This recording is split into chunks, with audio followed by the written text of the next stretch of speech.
Sosial şəbəkələrdə 281 saylı tam orta məktəbin 7-ci sinif şagirdinin soyundurularaq videoya çəkilməsi ilə bağlı iddialar yayılıb.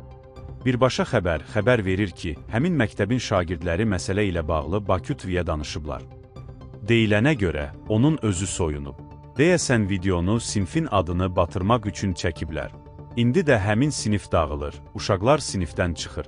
Uşaqda çatışmazlıq var, gələn gedənə sataşır. İndi də həmin uşaq dərsə gəlmir, şagirdlər bildirib. Valideynlər isə bu hadisədən narahat olduqlarını qeyd ediblər. Onlar məktəb tərəfindən uşaqlara bu məsələ ilə bağlı danışmağa qadağa qoyulduğunu və təhsil müəssisəsində bu cür hadisələrin bir neçə dəfə yaşandığını deyib.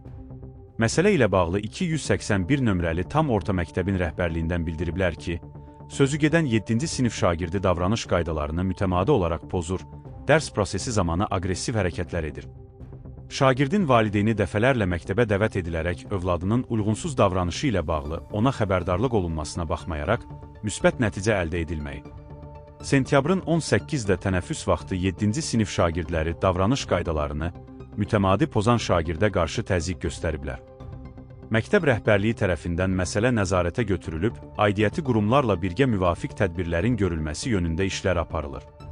Bakı şəhəri üzrə təhsil idarəsindən isə bildirilib ki, qurum tərəfindən məktəbdə sağlam psixoloji mühitin möhkəmləndirilməsinə dəstək üçün əlavə psixoloq cəlb olunub.